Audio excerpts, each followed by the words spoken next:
अपनी आज की आराधना सभा को शुरू करते हुए भजन संहिता उसका 3रा अध्याय और 1 से लेकर के 8 तक पढ़ेंगे, जहाँ इस तरह से लिखा हुआ है। हे यहोवा, मेरे सताने वाले कितने बढ़ गए हैं, वे जो मेरे विरुद्ध उठते हैं बहुत हैं। बहुत से मेरे प्राण के विषय में कहते हैं कि उसका बचाव परमेश्वर की ओर से नहीं हो सकता।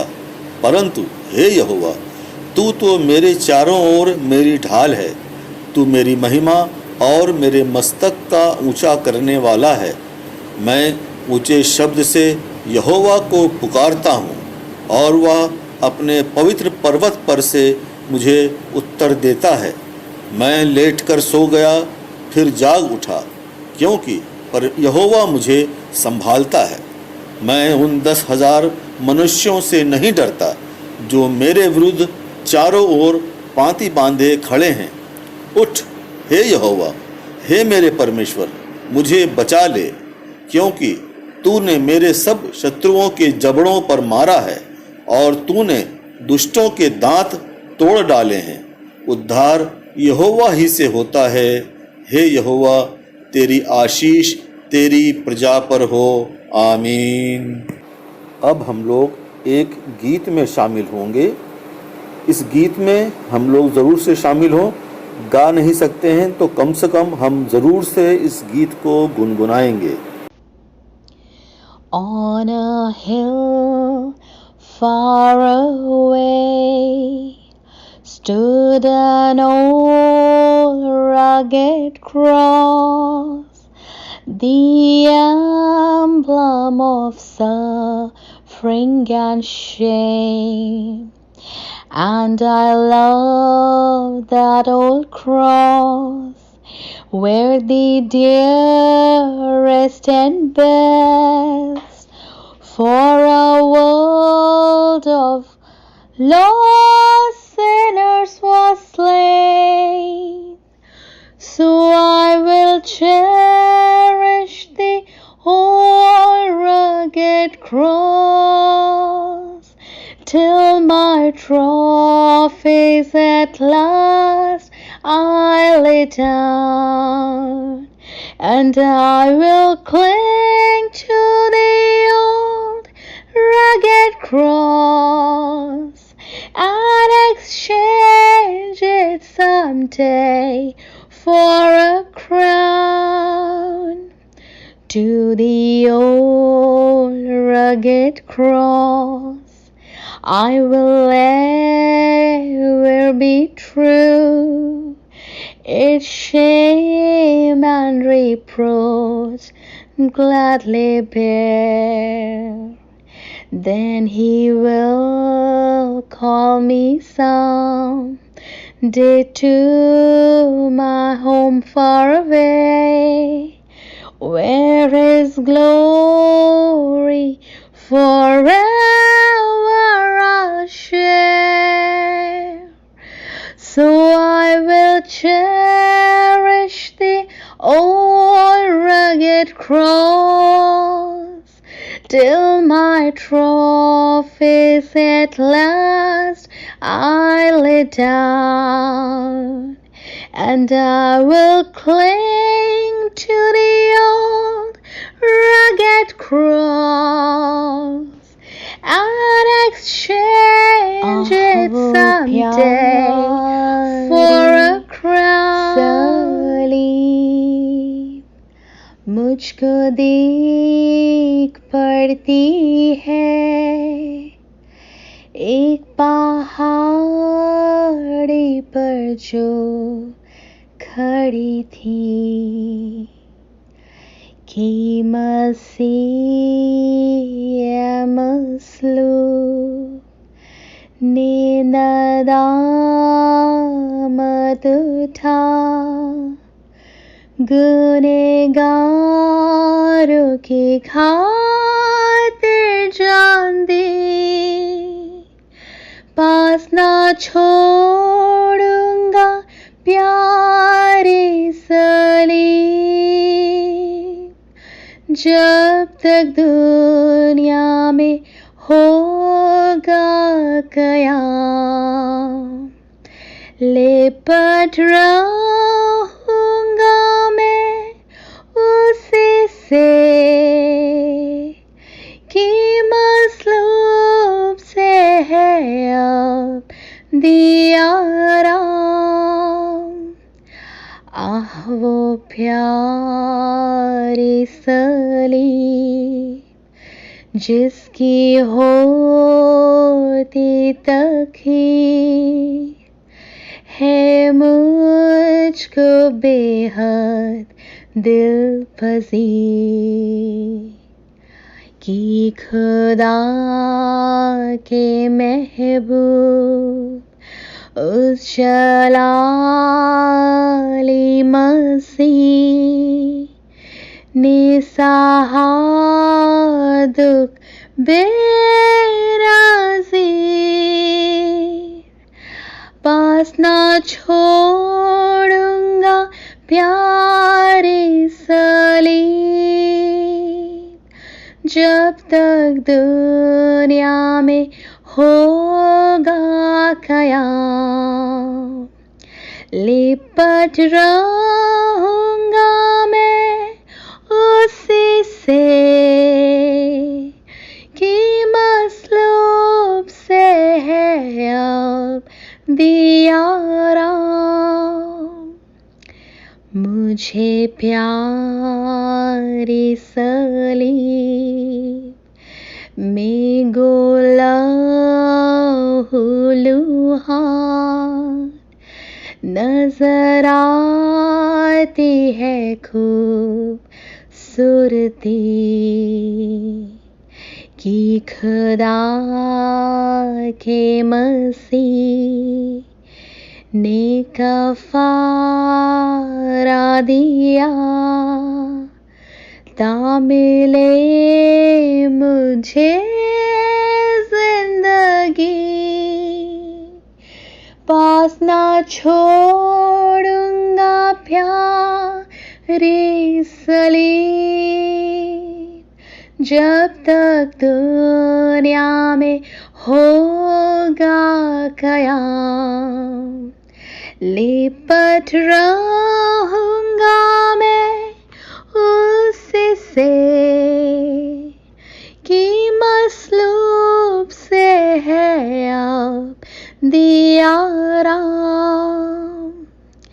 मैं उस प्यारी सलीब का रहूं वफादार, सिपाही हमेशा जरूर, जब तक मेरा मसीह ना करेगा मुझे अपने अब्दी जलाल में मंजूर, पास ना छोड़ूंगा प्यारे सलीब, जब तक दुनिया में होगा कयाम, लिपट रहूंगा मैं उसी से कि मसलूब से है अब दिया राम। हम दुआ में अपने सिरों को झुकाएंगे और दुआ में चलेंगे। प्यारे पिता परमेश्वर, बड़ी इज्जत बड़े सम्मान के साथ अपने सरों को आपकी हुजूरी में झुकाए हुए हम सब अपनी अपनी जगह पर मौजूद हैं। प्यारे पिता परमेश्वर, होने दीजिए कि हमारा सरों को झुकाना, आपसे प्रार्थना करना, आपकी हम्द व तारीफ करना आपको पसंद आए। आपसे प्रार्थना है प्यारे पिता परमेश्वर कि जितने भी लोग इस प्रार्थना सभा में शरीक हैं, जितने भी लोग प्यारे पिता परमेश्वर इस दुआ में शरीक हैं, हर एक जन के साथ हो, हर एक को प्यारे पिता परमेश्वर अपनी बड़ी सी आशीष और बरकत दें। आपसे प्रार्थना करते हैं कि अगर इस समय किसी सुनने वाले को, इस प्रार्थना सभा में शरीक होने वाले को किसी तरह की कोई भी परेशानी है, कोई समस्या है, कोई संकट है, कोई बीमारी है प्यारे पिता परमेश्वर, तो हम आपसे प्रार्थना करते हैं कि उनको इसी समय चंगाई अता करें, ताकि लोग प्यारे पिता परमेश्वर आपकी और भी हमद सिताइश कर सकें, आपको महिमा दे सकें, प्यारे पिता परमेश्वर आपकी बड़ाई कर सकें।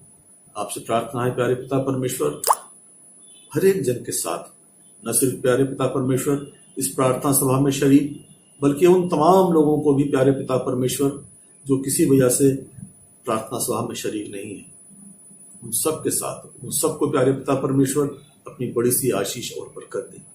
अगर प्यारे पिता परमेश्वर कोई बीमार है, प्यारे पिता परमेश्वर किसी प्रकार का कोई संकट उसके ऊपर आया हुआ है, प्यारे पिता परमेश्वर या किसी और तरह की कोई चीज, कोई एक परेशानी है ऐसी जिसको कि पिता परमेश्वर सुलझाने में लगा है और प्रार्थना सभा में शरीक नहीं हो सका, उन सबों को भी हम प्यारे पिता परमेश्वर आपकी हुजूरी में देते हैं और आपसे प्रार्थना करते हैं कि उन सबके साथ हो और उनको भी प्यारे पिता परमेश्वर अपनी आशीष और बरकत दें, ताकि आने वाले समय में वो भी हमारे साथ प्रार्थना सभाओं में शरीक हो सकें। प्यारे पिता परमेश्वर, हम जानते हैं कि आज रविवार की सुबह को बहुत सी जगहों पर ऑनलाइन चर्चेज हो रहे हैं। आपसे प्रार्थना है प्यारे पिता परमेश्वर, हर एक जगह पे आपकी मौजूदगी हो और साथ ही साथ प्यारे पिता परमेश्वर ऑनलाइन चर्च लेने वालों को, ऑर्गेनाइज करने वालों को, सुनने वालों को प्यारे पिता परमेश्वर आपकी बड़ी सी आशीष और बरकत मिले। आपसे प्रार्थना करते हैं प्यारे पिता परमेश्वर, अपने कलीसिया के तमाम बुजुर्गों को, तमाम बच्चों को, तमाम जवानों को प्यारे पिता परमेश्वर हर एक के साथ हो, हर एक को आपकी प्यारे पिता परमेश्वर बड़ी सी आशीष और बरकत मिले। आपसे प्रार्थना करते हैं प्यारे पिता परमेश्वर, अपने पादरी साहब के लिए, पादरी क्रिस्टोफर सैमुअल के लिए, उनको पिता परमेश्वर बड़ी सी आशीष और बरकत दें, उनके परिवार के साथ हों प्यारे पिता परमेश्वर। आपसे प्रार्थना करते हैं कि उनके परिवार के लोगों के साथ हों प्यारे पिता परमेश्वर, ताकि वो अपने परिवार की ओर से निश्चिंत होकर के आपके सेवा के काम को अच्छी तरह से करने वाले हो सकें। आपसे प्रार्थना करते हैं प्यारे पिता परमेश्वर इसी तरह से अपने डीएस साहब के लिए, पादरी हार्बर्टेबल के लिए और कॉन्फ्रेंस के और तमाम मेंबर्स के लिए और बिशप साहब के लिए भी प्यारे पिता परमेश्वर इन सभी लोगों के साथ हो। इन सभी लोगों के पिता परमेश्वर आपकी आशीष और बरकत मिले। इन सभी लोगों के परिवारों के साथ हो प्यारे पिता परमेश्वर, ताकि इनका परिवार अच्छी तरह से रह सके और वो परिवार की ओर से निश्चिंत होकर के प्यारे पिता परमेश्वर आपके सेवा के काम को अच्छी तरह से करने वाले हो सके। आपसे प्रार्थना करते हैं इसी तरह से प्यारे पिता परमेश्वर, इस संसार भर में जहां कहीं भी प्यारे पिता परमेश्वर आपके नाम से लोग पाए जाते हैं, हर एक जन के साथ हो। आपकी तमाम आशीष और बरकत उनको मिले, उनकी तमाम समस्याओं परेशानियों के प्यारे पिता परमेश्वर दूर कर दीजिए। आपसे प्रार्थना करते हैं प्यारे पिता परमेश्वर, अपने देश के प्रधानमंत्री के लिए, प्यारे पिता परमेश्वर उनके साथ हों, उनको प्यारे पिता परमेश्वर अपनी अगुवाई में लेके चलें, ताकि पिता परमेश्वर जो कोई भी वो फैसले लेते हैं, जो कोई भी वो प्लान बनाते हैं प्यारे पिता परमेश्वर, वो सबकी भलाई के लिए हो सकें। हम अपने देश के राष्ट्रपति को आपके हुजूरी में रखते हैं, प्यारे पिता परमेश्वर उनके भी साथ। हम अपने देश के पूर्व राष्ट्रपति प्रणब मुखर्जी जी के लिए आपसे प्रार्थना करते हैं कि जो कि बुरे हाल में है प्यारे पिता परमेश्वर, वो बीमारी के हालत में है, उनके साथ हो, उनको चंगाई अता करें प्यारे पिता परमेश्वर। इसी तरह से तमाम और लोग जो कोरोना वायरस के चपेट में आ गए हैं प्यारे पिता परमेश्वर, उन सबों के साथ हो प्यारे पिता परमेश्वर, उनको चंगाई अता करें प्यारे पिता परमेश्वर, उन सब के साथ हो। उन तमाम लोगों के लिए भी प्यारे पिता परमेश्वर हम प्रार्थना करते हैं जो उनकी तीमारदारी में लगे हैं, उनके घर परिवार के लोग हैं प्यारे पिता परमेश्वर जो उनकी देखभाल में लगे हैं, उनको भी पिता परमेश्वर संक्रमण से बचा कर रखें। खास तौर पर प्यारे पिता परमेश्वर इस समय हम उन तमाम मेडिकल स्टाफ को आपकी हुजूरी में रखते हैं, उन डॉक्टर्स और नर्सेस को भी आपकी हुजूरी में रखते हैं प्यारे पिता परमेश्वर, जो इस कोरोना के संक्रमण काल में अपनी सेवा काम को दिल जगा के पूरा कर रहे हैं। प्यारे पिता परमेश्वर उन सबके साथ हो, उन सबों को सुरक्षित रखें ताकि इस कोविड-19 से बचे रहें। और प्यारे पिता परमेश्वर सब बातें मिलकर के पिता परमेश्वर भलाई को उत्पन्न करने वाली हो सके। तो प्यारे पिता परमेश्वर, हम आपके सामने अपने स्टेट के मुख्यमंत्री और उनके कैबिनेट के तमाम मंत्रियों को भी रखते हैं, उन सबके साथ प्यारे पिता परमेश्वर, इसी तरह से हम आपके सामने अपने जिले के डीएम, एसपी और तमाम आला अफसरों को भी रखते हैं। प्यारे पिता परमेश्वर, उन सब के भी साथ हो। होने दीजिए पिता परमेश्वर कि वो जो दिन और रात इस कोविड-19 के संक्रमण के समय अपने अपने कामों में लगे हुए हैं, पब्लिक को प्यारे पिता परमेश्वर संक्रमण से बचाने के प्रयास में लगे हुए हैं, सबके साथ हो। खासतौर पर पिता परमेश्वर तमाम लोगों को आपके हुजूरी में रखते हैं जो आम जन कहलाते हैं। प्यारे पिता परमेश्वर, उन सबके साथ हो। उनको बुद्धि दीजिए, उनको समझ दीजिए कि कैसे इस संक्रमण से बचा जा सकता है, कैसे पिता परमेश्वर इस संक्रमण से हम लड़ाई कर सकते हैं और जीत सकते हैं। सबके साथ हो प्यारे पिता परमेश्वर, उनको बुद्धि समझ दें ताकि आने वाले समय में जल्द से जल्द इसका संक्रमण कम होता हुआ प्यारे पिता परमेश्वर खत्म हो सके। आपसे प्रार्थना करते हैं इस प्रार्थना सभा के लिए। इस प्रार्थना सभा पे पिता परमेश्वर आपकी आशीष और बरकत है। जो संदेश आज आपके बंदे के द्वारा पेश किया जाता है उस पर आपकी आशीष बरकत हो। सुनने वालों को भी पिता परमेश्वर आशीष और बरकत दीजिए ताकि पिता परमेश्वर आपका नाम, आपका वचन जगह जगह पे फैलता और बढ़ता चला जाए। आपसे प्रार्थना करते हैं उन तमाम लोगों के लिए भी जो अपने घर के तमाम तरह के प्रोग्रामों में इस कोरोना वायरस के होते हुए भी लगे हुए हैं। आपको उन सबों को पिता परमेश्वर आपकी हुजूरी में रखते हैं। बहुत से लोग ऐसे हैं प्यारे पिता परमेश्वर जो अपने अपने घरों में प्रसन्न हैं और पिता परमेश्वर चाहे बर्थडे हो, चाहे किसी और प्रकार का कोई फंक्शन हो प्यारे पिता परमेश्वर, वो सब पिता परमेश्वर अपने घर में अपने परिवार के साथ हंसी खुशी मना रहे हैं। आपसे प्रार्थना करते हैं प्यारे पिता परमेश्वर इस तरह की जो भी पिता परमेश्वर खुशी वो मना रहे हैं उन सब की खुशियों को पूरा करें। प्यारे पिता परमेश्वर, अगर कहीं कोई शादी का प्लान हो रहा है पिता परमेश्वर उस पर आपकी आशीष और बरकत हो। दोनों पक्षों को पिता परमेश्वर आपकी आशीष मिले और होने दीजिए प्यारे पिता परमेश्वर ये सब चीजें मिल करके आपके नाम को इज्जत और जलाल देने के लिए हो सकें और सब पिता परमेश्वर आपको धन्यवाद दे सकें। आपसे प्रार्थना है प्यारे पिता परमेश्वर इस प्रार्थना सभा को अपने हाथों में लें और प्यारे पिता परमेश्वर अपनी अगुवाई में लेके चलें। सब कुछ आपके प्यारे बेटे यीशु मसीह के नाम से मांगते हैं, आमीन। ऐ हमारे बाप, तू जो आसमान पर है, तेरा नाम पाक माना जाए, तेरी बादशाहत आए, तेरी मर्जी जैसे आसमान पर पूरी होती है जमीन पर भी हो। हमारे रोज की रोटी आज हमें बख्श दें। जिस तरह हम अपने कसूरवारों को माफ करते हैं तो भी हमारे कसूर हमें माफ कर, हमें आजमाइश में न पड़ने दे बल्कि बुराई से बचा, क्योंकि बादशाहत, कुदरत और जलाल हमेशा तेरा ही है, आमीन। प्रेज द लॉर्ड, जय मसीह की। हम आज का वचन सुनने से पहले पहला कुरिन्थियों 9वां अध्याय और उसकी 24 से लेकर के 27वीं आयत तक आपके सामने पढ़ेंगे। पहला कुरिन्थियों 9वां अध्याय और 24 से लेकर के 27वीं आयत तक, जहां इस तरह से लिखा हुआ है, क्या तुम नहीं जानते कि दौड़ में दौड़ते तो सब ही हैं, परंतु इनाम एक ही लिया जाता है। तुम वैसे ही दौड़ो। हर एक पहलवान सब प्रकार का संयम करता है।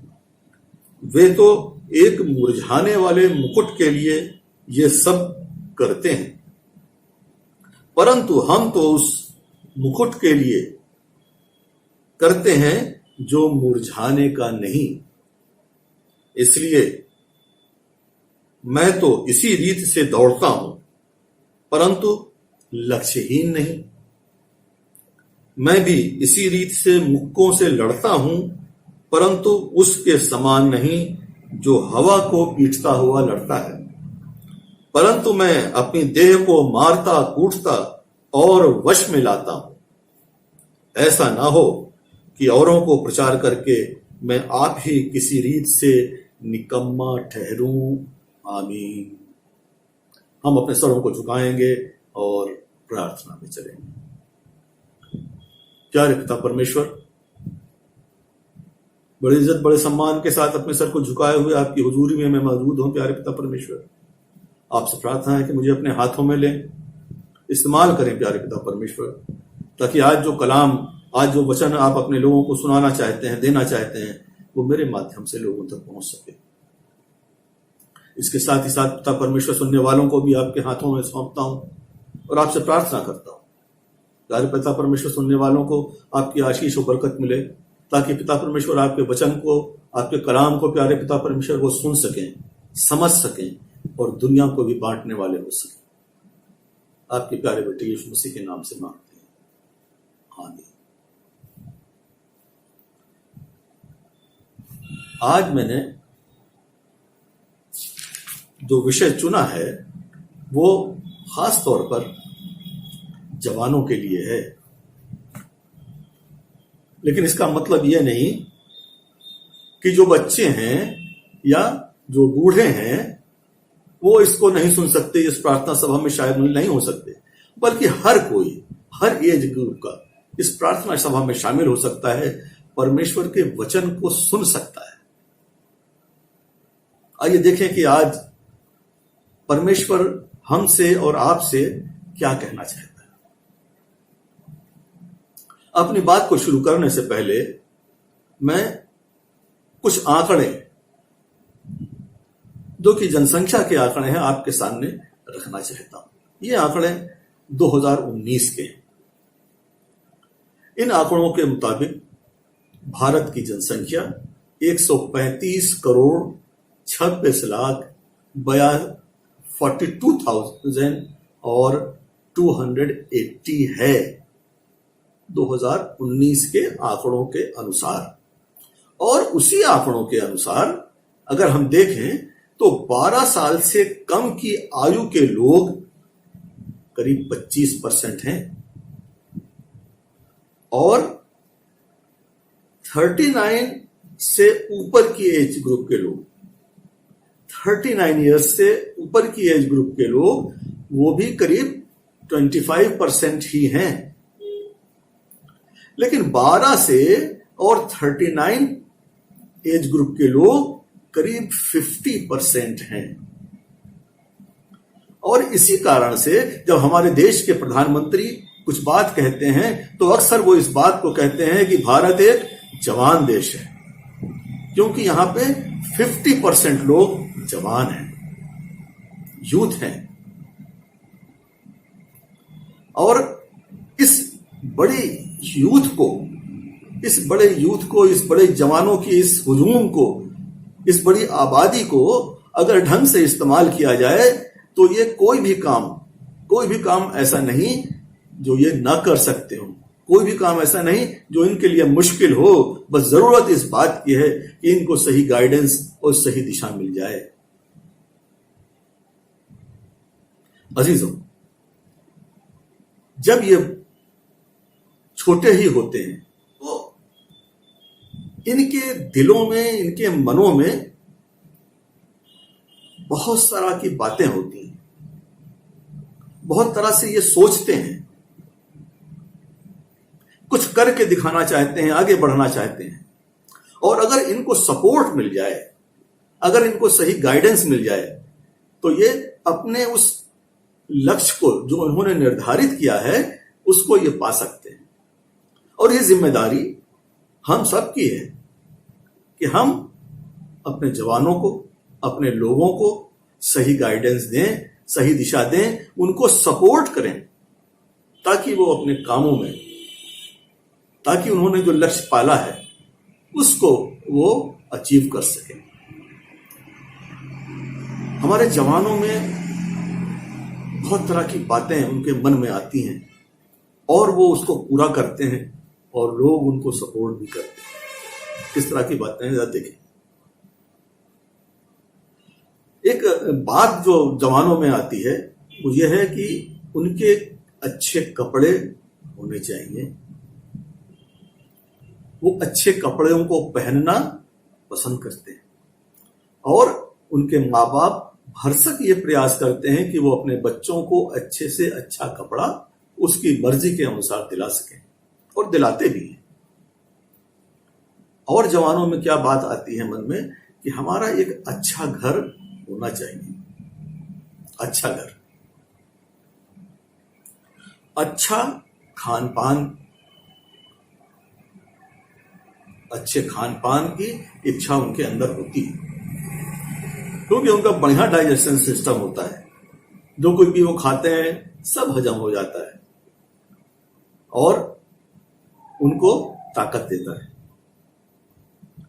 और यही नहीं, जब ये बच्चे और बड़े होने लगते हैं तो इनकी चीजें और आगे बढ़ने लगती हैं और ये चाहते हैं कि इनके पास एक अच्छी गाड़ी हो।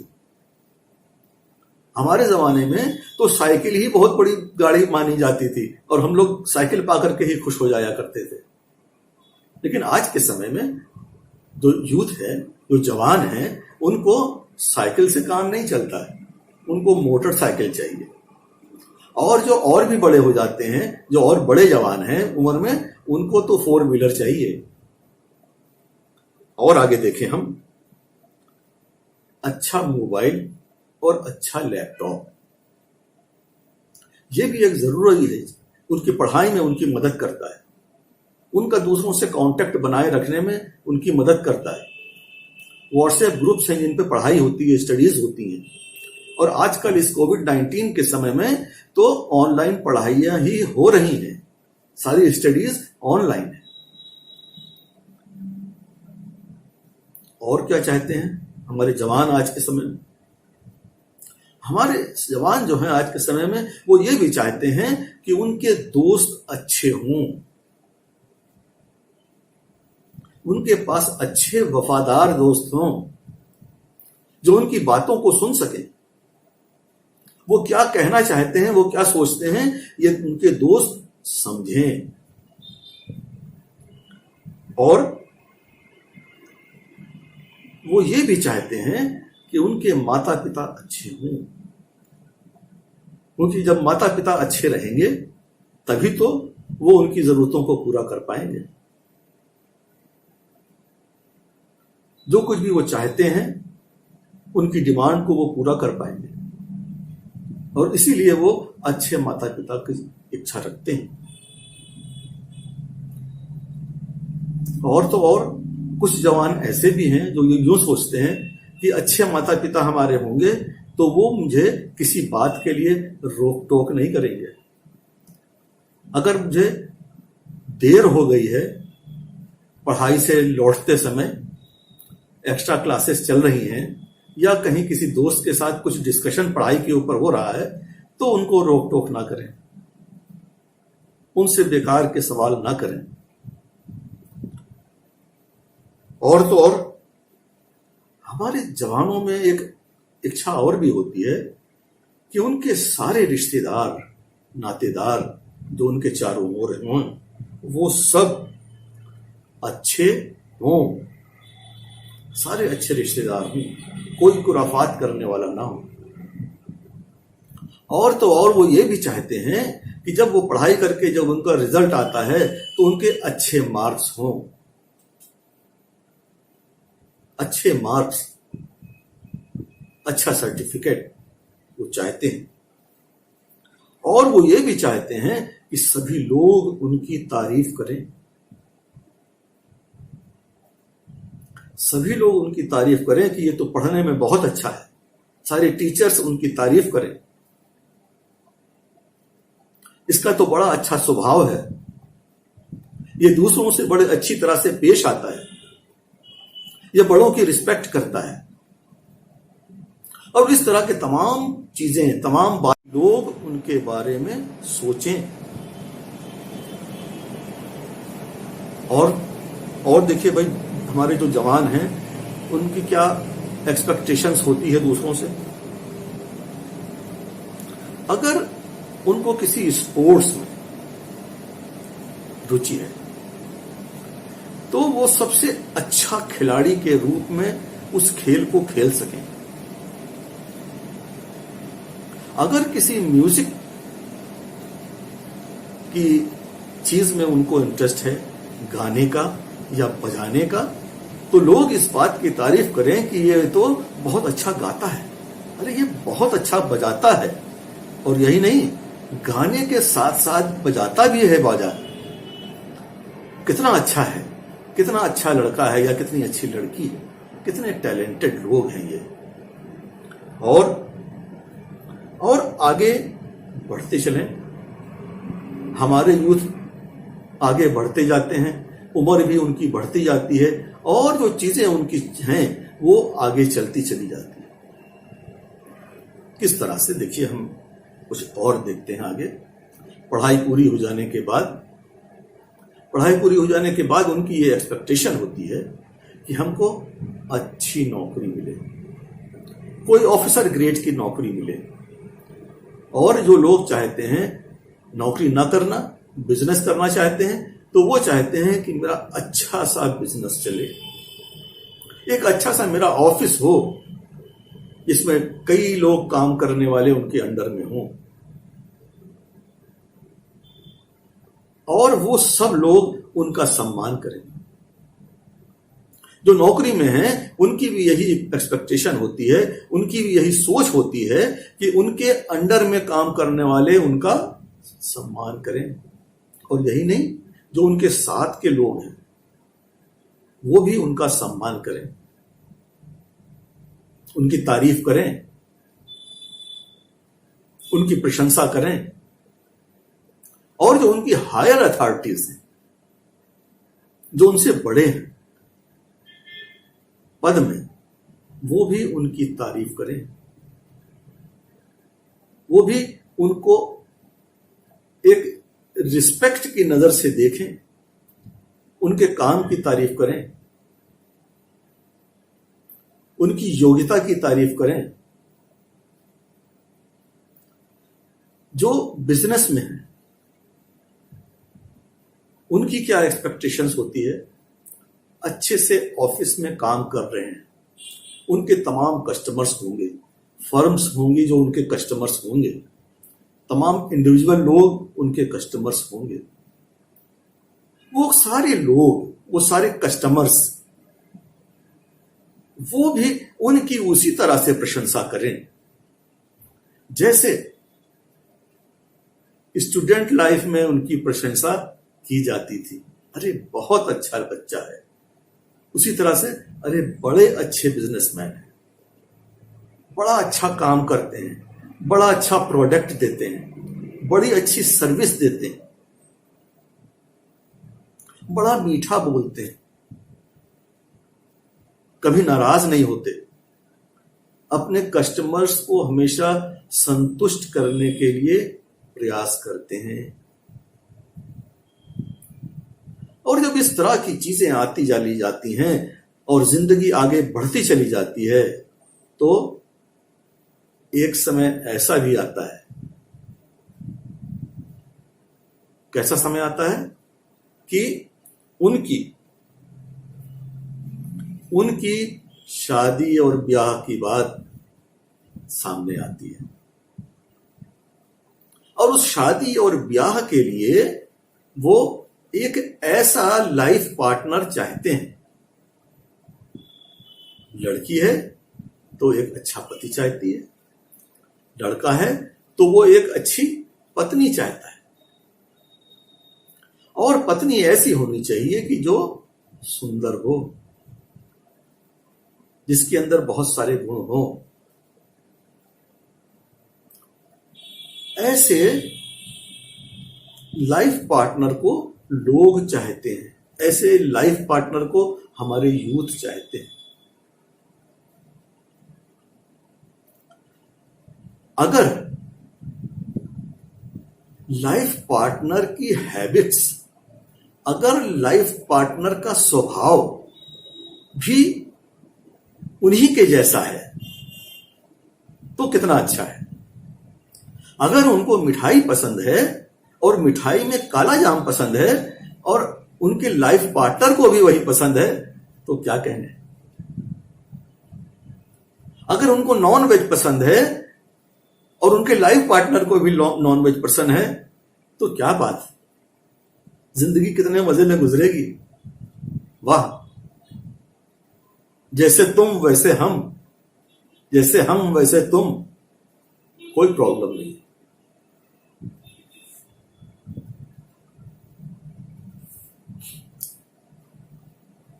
इसी तरह से जिंदगी में जब उनकी शादी होती है, उनके मनपसंद उनके ही जैसा पसंद रखने वाला उनका लाइफ पार्टनर बनता है, तो कितनी खुशी और कितना आनंद दोनों ही पति पत्नी महसूस करते हैं। जिंदगी और आगे बढ़ती है, हम थोड़ा और आगे बढ़ के देखें फिर आगे क्या हो रहा है। दोनों ही को लॉन्ग ड्राइव पसंद है, दोनों ही को साथ साथ पिकनिक मनाना पसंद है, और जब पिकनिक या लॉन्ग ड्राइव से थक करके लौट करके आते हैं तो दोनों के ही मन में यह होता है कि थकान दूर करने के लिए अगर एक कप गर्मा गर्म चाय या कॉफी मिल जाती तो कितना अच्छा होता, मजा आ जाता, सारी थकान दूर हो जाती। जब शादी नहीं हुई थी तब तो मां थी, बहन थी, भाई थे, लेकिन आज जब शादी हो गई है तो हम इनके ऊपर कैसे कह सकते हैं इनके ऊपर कि आप हमारे लिए चाय बना के लाओ। अब तो ये काम हमारे आपस का है, अब तो हमें एक दूसरे को चाय बना के पिलानी है। लेकिन वही पति पत्नी जो एक दूसरे को बिल्कुल अपने जैसा पा करके प्रसन्न थे, वही पति पत्नी जो शादी से पहले ये चाहते थे कि हमारा पति बिल्कुल हमारे जैसा हो, उसकी लाइकिंग्स हमारे जैसी हो, उसकी सोच हमारे जैसी हो, तो हमारा जीवन बड़ा सफल होगा, बड़ा आनंददायक होगा, कोई मिसअंडरस्टैंडिंग, किसी प्रकार की कोई परेशानी नहीं होगी। वो सारी बातें यहां पे आकर के अटकने लगती हैं, खटकने लगती हैं। थके हुए दोनों ही हैं, चाय बना के कौन लाएगा, कौन चाय सर्व करेगा।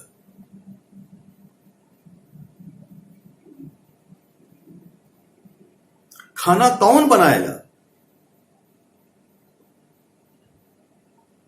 आज के समय में तो कोविड-19 चल रहा है, नौकरों को घर में बुलाने से हर किसी को डर लगता है। लेकिन उस समय में, जिस समय कोविड-19 नहीं था, तो भी नौकरों की बड़ी समस्या थी। बड़े शहरों में नौकर आसानी से नहीं मिलते, मिलते भी हैं तो बहुत पैसा लेते हैं। और खाली यही एक समस्या नहीं है कि जिसका समाधान नहीं हो सकता, क्योंकि दोनों ही तो काम करते हैं, दोनों ही तो कमाते हैं। नौकर तो अफोर्ड कर ही सकते हैं, लेकिन एक संकट, एक समस्या उस समय यह पैदा होती है कि घर की सिक्योरिटी कैसे होगी। कहीं वो चोरी ना कर ले, कहीं घर का सारा भेद लेकर के डाका ना डलवा दे, या और किसी तरह की कोई परेशानी खड़ी हो जाए। और इस नाते भी लोग अपने यहां नौकर रख नहीं पाते, रख भी पाते हैं तो दूसरे तरह की समस्याएं पैदा होने लगती हैं। थक के दोनों ही आए हैं, एक को नींबू की शिकंजी चाहिए और एक को चाय चाहिए। नौकर पहले किसको सर्व करे, किस मालिक की बात को पहले माने। दोनों की ही ये आदत है कि उनको तुरंत चाहिए। उन्होंने कहा और उनके पास अब तक हाजिर होता आया है तो उन्हें चाहिए।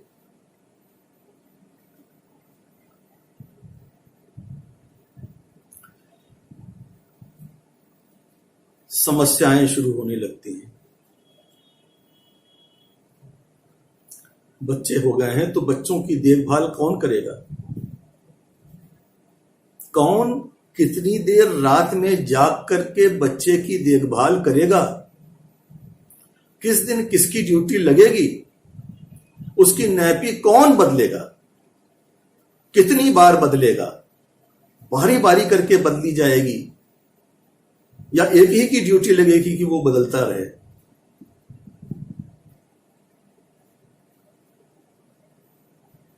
समस्याएं बढ़ने लगती हैं, परेशानियां बढ़ने लगती हैं और एक समय ऐसा आता है, एक समय अजीजों ऐसा आता है कि दोनों ये महसूस करने लगते हैं कि मैंने तो शादी करके बड़ी गलती की।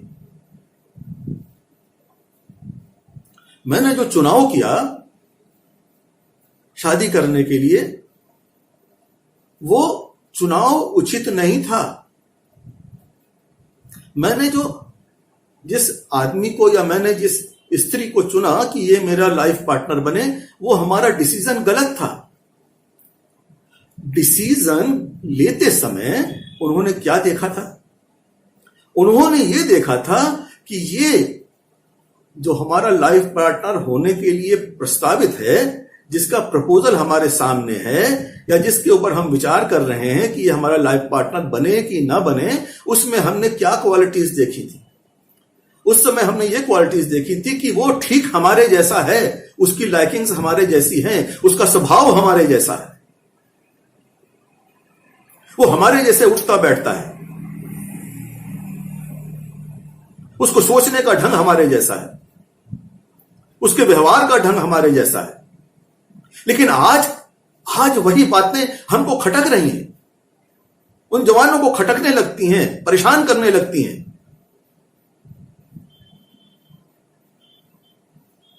क्यों खटकने लगती हैं? क्यों परेशान करने लगती हैं?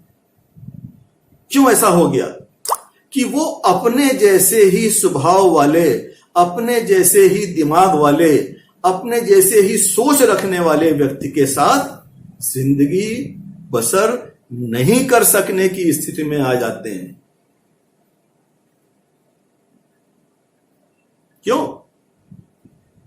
क्यों ऐसा हो जाता है? क्या हमारा स्वभाव, क्या उस जवान का स्वभाव इस तरह का है कि वो अपने जैसे आदमी के साथ भी एडजस्ट नहीं कर सकता? अपने से जैसे आदमी के साथ या अपने जैसे ही स्त्री के साथ जिंदगी नहीं बिता सकता, हंसी खुशी नहीं रह सकता, आनंद के साथ नहीं रह सकता?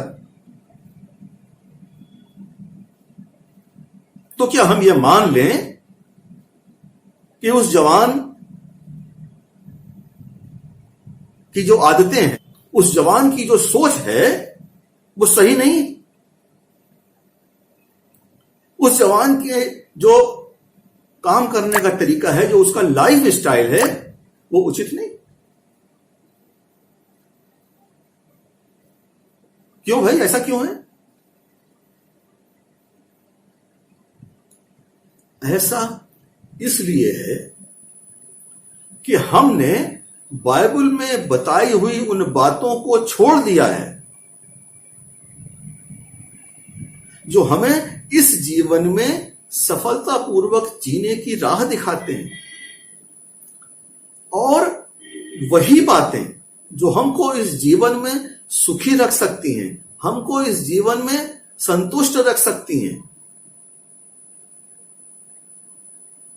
वही बातें हमें इस जीवन के बाद अनंत जीवन में भी ले जाने की क्षमता रखती हैं। अनंत जीवन में भी हम इन्हीं बातों के माध्यम से पहुंच सकते हैं।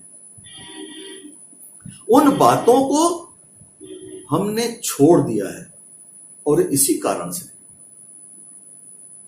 और अजीजों, इसी कारण से ये सारी समस्याएं, परेशानियां, संकट पैदा होने लगते हैं, मानसिक तनाव आने लगता है। एक दूसरे का एक घर में रहते हुए भी चेहरा नहीं देखना चाहते, एक दूसरे से बात नहीं करना चाहते।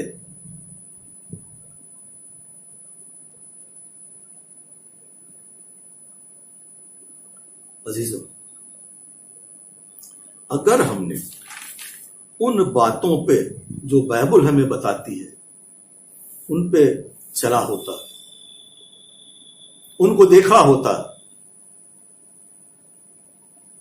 उनको अपने जीवन में उतारने की कोशिश की होती,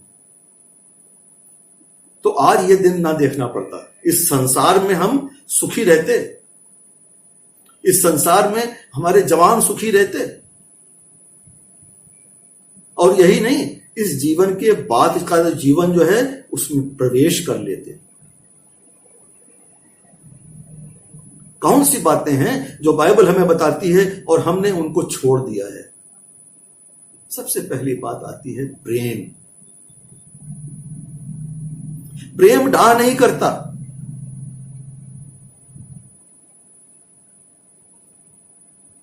प्रेम डाह नहीं करता, वो सब कुछ सह लेता है। अजीजों, क्या हम सह रहे हैं?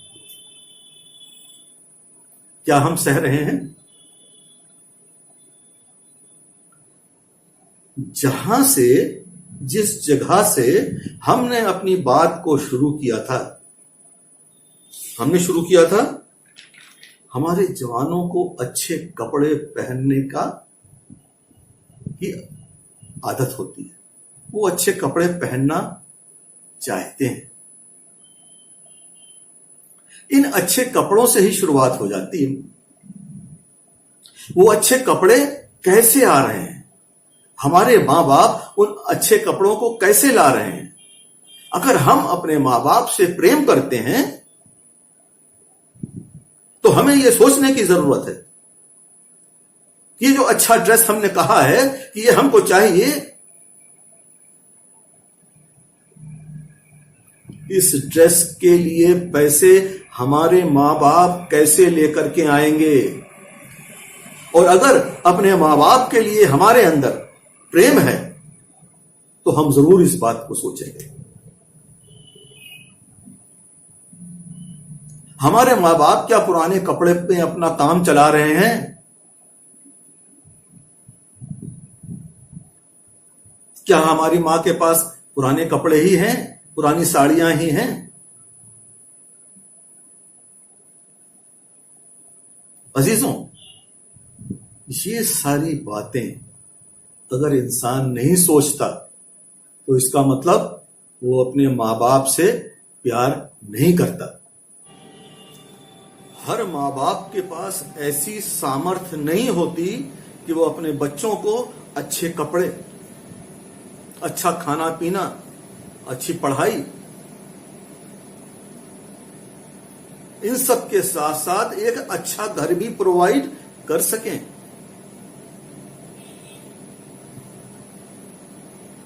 और अगर हम इन बातों को नहीं सोचते, इन बातों को नहीं समझते, तो इसका मतलब यह है कि हम अपने माँ बाप से प्रेम नहीं करते। और बाइबल ये सिखाती है कि हमें दूसरों को अपने समान प्रेम करना है। दूसरों को अपने समान प्रेम करना है। हम अपने माँ बाप, जिन्होंने हमको पैदा किया, जिन्होंने हमें पाला पोसा है, जिन्होंने अपनी रातें हमारे लिए खराब की हैं, जिन्होंने रात रात भर जाग करके हमारी सेवा की है और हमको इतना बड़ा किया है, हम उनके लिए नहीं सोचते, हम उनसे प्रेम नहीं करते हैं। जो बाइबल की मुख्य बात है, जो मेन बात है प्रेम, हम उसमें खरे नहीं उतरते। और इस खरे ना उतरने के कारण ही जिंदगी में हमको, जब हम आगे बढ़ते हैं, तो समस्याओं और परेशानियों का सामना करना पड़ता है।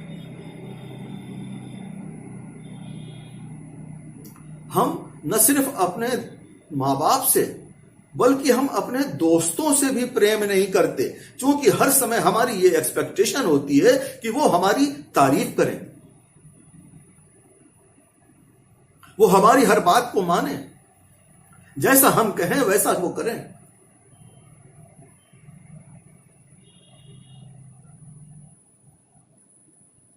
अजीजों, ये भी एक बड़ी खतरनाक बात है। जब ऐसा होने लगता है तो आपके मित्र, आपके दोस्त आपसे दूर होने लगते हैं। और जब ऐसा होता है तो हम समझ नहीं पाते कि अरे ये क्या हो गया, ये मेरा इतना अच्छा दोस्त, इतना अच्छा मित्र मुझसे दूर क्यों हो गया, ये मुझसे मिलता क्यों नहीं है, मेरा फोन क्यों नहीं उठाता। सोचने की बात है अजीजों, जब हम अपने स्वभाव जैसे अपने लाइफ पार्टनर के साथ नहीं रह सकते, उसको बर्दाश्त नहीं कर सकते, एक ही घर में रहते हुए उसका चेहरा देखना नहीं चाहते, उससे बात करना नहीं चाहते,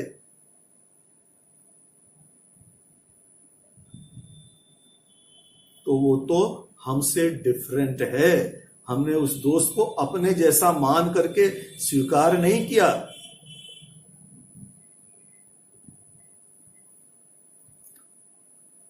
इन शॉर्ट अगर मैं कहूं तो खरी बात है, कड़वी बात है कि ना हम अपने मां बाप से प्रेम करते हैं, ना हम अपने दोस्तों से प्रेम करते हैं, ना हम अपने टीचर्स से प्रेम करते हैं, ना हम अपने रिश्तेदारों से प्रेम करते हैं, ना हम अपने भाई बहन से प्रेम करते हैं,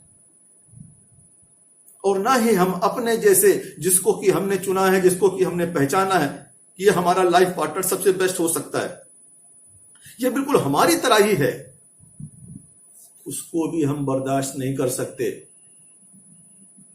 उससे भी हम प्रेम नहीं करते।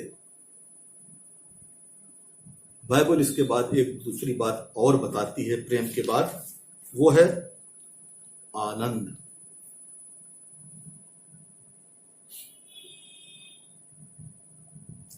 आनंद मनुष्य की जिंदगी में तब आता है जब उसकी जिंदगी में प्रेम होता है।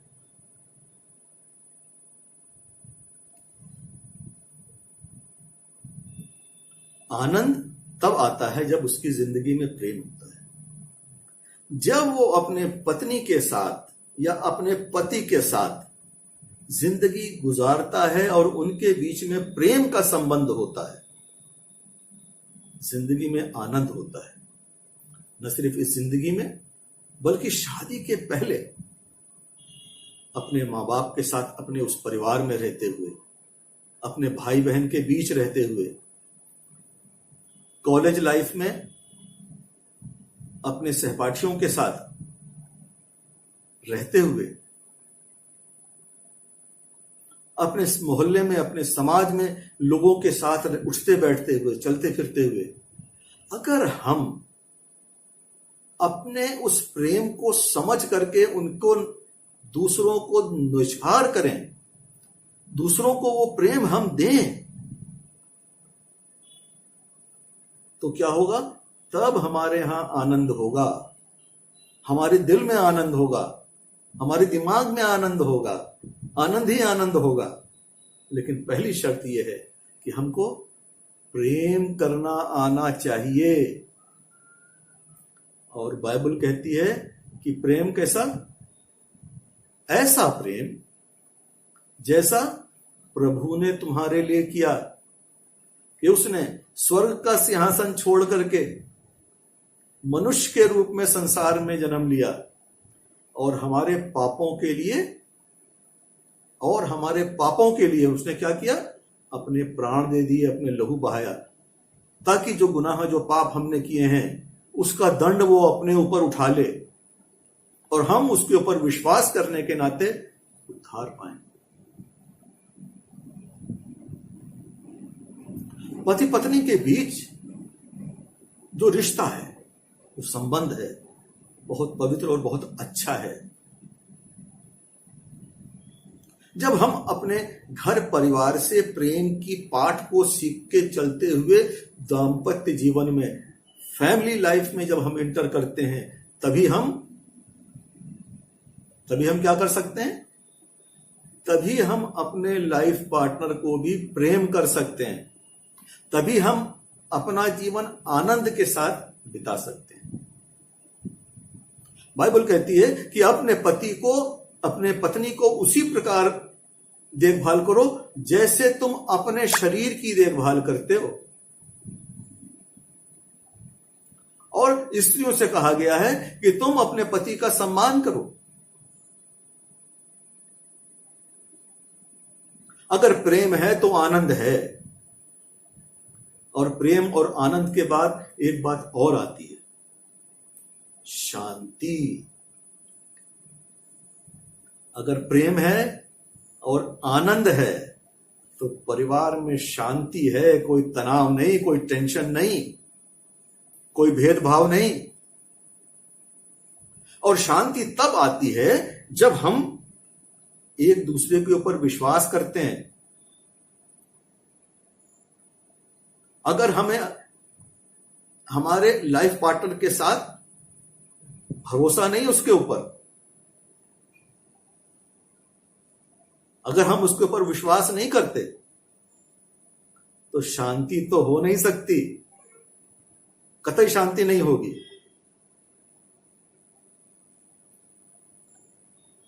और इन सब चीजों के लिए हमें सतर्क रहने की जरूरत है। मत्ती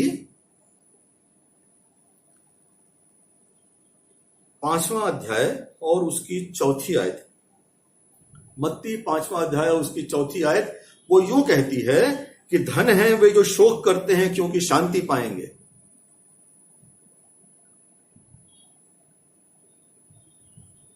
धन है वे जो शोक करते हैं क्योंकि शांति पाएंगे। अजीजों, आपको मैं ये बता देना चाहता हूं कि बहुत से परिवार में दोनों पति पत्नी एक मिजाज के नहीं होते, एक मेंटल स्टेटस के नहीं होते, एक दूसरे को ठीक से समझ पाने में सक्षम नहीं होते। उस समय यह जरूरी है कि दूसरा सब्र करे, दूसरा सब्र करे। और जब वो सब्र करेगा तो सब्र का फल हमेशा मीठा होता है। अगर आज आप दुखी हैं, शोकित हैं, बाइबल बताती है कि आने वाले समय में आपको शांति मिलेगी। और आज शांति तब मिलेगी, कैसे मिलेगी? जब आपका लाइफ पार्टनर आपको समझने लगेगा, आपसे प्रेम करने लगेगा आप ही की तरह। जब आपके पास आनंद आने लगेगा, उसको आपके साथ आनंद आने लगेगा, तब आपको शांति मिलेगी। और ये शांति तब मिलती है जब हमारे अंदर धीरज होता है, जब हमारे अंदर बर्दाश्त करने का मादा होता है, तब हमारे अंदर ये सब चीजें आने लगती हैं।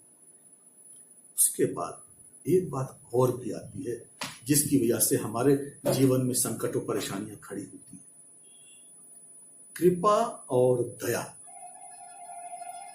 अगर हम कृपा और दया दूसरों के ऊपर नहीं कर सकते तो हमारे ऊपर संकट आना है। संकट तो सब पे आता है, लेकिन वो संकट आकर के रुक जाएगा। अगर हम दूसरों के ऊपर भी कृपा और दया करते हैं तो वो संकट हमारे ऊपर आएगा तो, लेकिन चला जाएगा, क्योंकि उस समय हमारे पास मदद करने वाले लोग होंगे। और अगर मदद करने वाले लोग नहीं भी हैं, हमने सबके ऊपर दया कृपा की है, तो भी हमारा परमेश्वर ऊपर देख रहा है, वो हमें देख रहा है और वो हमारे लिए मददगार भेजता है। सबके लिए नहीं भेजेगा। जिसके अंदर प्रेम पाया जाता है, जो आनंद के साथ उस प्रभु ने जो कुछ दिया उसमें रहता है, जो शांति के साथ रहता है, जिसके अंदर धीरज है, उसी के ऊपर कृपा और दया परमेश्वर की होती है। उसी के ऊपर वो परमेश्वर कृपा करेगा, दया करेगा। मत्ती 5वां अध्याय और उसकी 8वीं आयत, मत्ती 5वां अध्याय और उसकी 8वीं आयत हमको बताती है, धन है वो जो दयावंत हैं क्योंकि उन पर भी दया की जाएगी। अगर हमने दया की है तो परमेश्वर की दया हमारे ऊपर होगी। प्रेम, आनंद, शांति, धीरज, दया और भलाई। जब हमारे अंदर दूसरों के लिए दया भाव उत्पन्न होगा तभी हम उनकी भलाई की बात कर सकेंगे। तभी हम उनके भलाई की बात कर सकेंगे, उनके लिए भलाई का काम कर सकेंगे। पहले सोचते हैं, उसके बाद ही उसको हम एक्शन में ला पाते हैं। विश्वास, आजकल विश्वास की बहुत कमी हो गई है। कोई किसी के ऊपर विश्वास नहीं करता। आज के समय में यह बताया था, किसी पर भरोसा मत करो, किसी पे भरोसा मत करो। और इसी नाते पति पत्नी आपस में भरोसा नहीं करते। बाहर की बात छोड़ दीजिए, उनके बीच बहुत तरह के पर्दे हैं, बहुत तरह के पर्दे हैं। अजीजों, जिस रूप में परमेश्वर ने स्त्री और पुरुष को बनाया था, उस रूप से यह रूप बिल्कुल बदल गया है। एक दूसरे से इस समय सब बातें एक छुपाते रहते हैं। कहीं मेरे लाइफ पार्टनर को यह ना पता चल जाए, मेरे लाइफ पार्टनर को यह ना मालूम हो जाए। तमाम तरह की बातें। मेरे लाइफ पार्टनर को कहीं यह ना पता जाए कि मेरे बैंक में कितना पैसा है। मेरे लाइफ पार्टनर को कहीं यह ना पता चले जाए कि मैं ऑफिस के बाद किटी पार्टी में भी जाती हूं। मेरे लाइफ पार्टनर को कहीं यह ना पता चल जाए कि मैं अपने दोस्तों के साथ पिकनिक मनाने भी जाता हूं, उसको छोड़ करके उसके लिए भी ना अपने दोस्तों के साथ जाता हूं। और इस तरह की एक नहीं तमाम बातें हैं, तमाम पर्दे उन्होंने अपने बीच में डाल रखे हैं। और इस पर्दों के साथ परमेश्वर ने स्त्री और पुरुष को नहीं बनाया था। कैसे बनाया था उसने स्त्री और पुरुष को? आइए हम देखते हैं। उत्पत्ति 2 अध्याय उसकी 24वीं आयत। इस कारण पुरुष अपने माता पिता को छोड़कर अपनी पत्नी से मिला रहेगा और वे एक ही तन बने रहेंगे, एक ही तन बने रहेंगे। और इसके बाद एक खास बात है जो मैं आपको शेयर करना चाहता हूं, आपको समझाना चाहता हूं। 25वीं आयत। आदम और उसकी पत्नी दोनों नंगे थे पर लजाते न थे। नंगे थे लेकिन लजाते न थे दोनों। इसका मतलब क्या है? दोनों के बीच किसी प्रकार का कोई पर्दा नहीं था, किसी प्रकार का पर्दा नहीं था, न शारीरिक रूप में, भौतिक रूप में और न मानसिक रूप में। कोई पर्दा दोनों के बीच परमेश्वर ने नहीं बनाया था। लेकिन आज इस संसार में पति पत्नी के बीच इतने पर्दे हैं, इतने पर्दे हैं कि एक हटाओ दूसरा पर्दा दिखाई देता है, दूसरा हटाओ तीसरा पर्दा दिखाई देता है। और ये सिर्फ एक के लिए नहीं है, ये दोनों पक्ष से ऐसा ही है, दोनों ही पक्ष से ऐसा ही है। क्योंकि वो एक दूसरे से प्रेम नहीं करते, क्योंकि उनके अंदर उस परिवार में आनंद नहीं है, उनके दिलों में आनंद नहीं है, उनमें शांति नहीं पाई जाती, उनमें धीरज नहीं है, वो किसी पे दया और कृपा नहीं करते,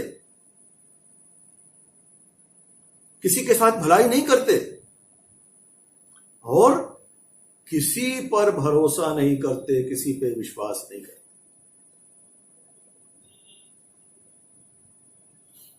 उनके अंदर नम्रता भी नहीं है, नम्र नहीं है। प्रभु यीशु मसीह ने अपने चेलों के पैर धोकर उनको यह बताया और सिखाया कि अगर तुम में से कोई बड़ा होना चाहे तो वो छोटा बने, और जो छोटा बनेगा वही सबसे बड़ा होगा। मत्ती की इंजील 5वां अध्याय और उसकी 5वीं आयत देखिए क्या लिखा है यहां पे। मत्ती की इंजील 5वां अध्याय और 5वीं आयत। धन्य है वे जो नम्र हैं, क्योंकि पृथ्वी के अधिकारी होंगे। धन्य है वे जो नम्र हैं, क्योंकि वे पृथ्वी के अधिकारी होंगे। इतना बड़ा वादा, इतनी बड़ी बात बाइबल में लिखी है। और उसके बाद एक बात और आती है, बहुत इंपॉर्टेंट बात है, बहुत जरूरी बात है, जो आज हमारे बीच में से खत्म होती जा रही है। और वो बात है संयम। हमारे अंदर संयम नहीं रह गया। हम अपने आप को किसी बात के लिए रोक नहीं पाते। गुस्सा आता है तो फटाक से गुस्सा कर देते हैं, कुछ बोलना होता है फटाक से बोल देते हैं। हम तो सच बोलते हैं, गलत थोड़ी बोला, वो तो ऐसा है ही। संयम नहीं है, अपनी जबान पे संयम नहीं है। और खाली जबान की ही बात नहीं है, हमारी सोच पर भी, हमारे दिमाग में भी संयम नहीं है। हम संयम में ढंग से सोच भी नहीं पाते, दूसरों के लिए उल्टा सीधा सोचते रहते हैं। ये नहीं देखते कि जो हमारे दिमाग में जो बात आ रही है, किसी भी वजह से आ रही है, क्या ये सही है। किसी चीज को जो हमको अच्छी लगती है दिखाई दिया, ललचा गए कि ये मुझे मिल जाए, और उसको पाने के लिए उल्टे सीधे हर तरह के काम करने के लिए तैयार रहते हैं और करते भी हैं।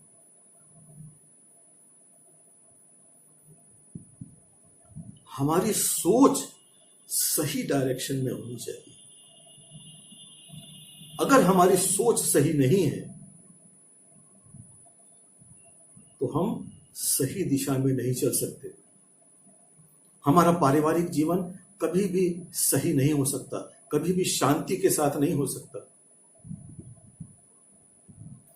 सोच के बारे में यीशु मसीह ने एक जगह पे कहा है, यदि किसी ने किसी स्त्री पर कुदृष्टि डाली, कुदृष्टि का मतलब उसके दिमाग में उसके बारे में बुरी भावना आई, तो उसने व्यभिचार कर लिया। हमारी सोच हमें कहां से कहां पहुंचा देती है, हमें पापी बना देती है, हमें व्यभिचारी बना देती है, हमें षड्यंत्रकारी बना देती है, हमें विश्वासघाती बना देती है, और न जाने क्या क्या हमें बना देती है। ये सारी बातें हमारे अंदर से खो गई, हमारे अंदर ये बातें नहीं रह गई। और यही वजह है कि आज हमारे परिवार टूटते चले जा रहे हैं, अलग होते चले जा रहे हैं, समस्याओं से ग्रसित होते चले जा रहे हैं। अजीजों, बाइबल हमें बताती है कि हमारे अंदर ये सारी चीजें होनी चाहिए। गलतियों की पत्री, गलतियों के नाम पत्री 5वां अध्याय और उसकी 22वीं आयत से लिखा हुआ है। 22वीं आयत से लिखा हुआ है, और क्या लिखा हुआ है?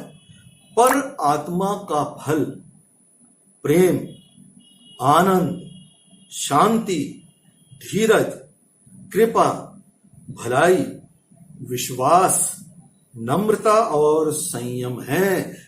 इन बातों के बारे में अभी हमने आपसे चर्चा की थी।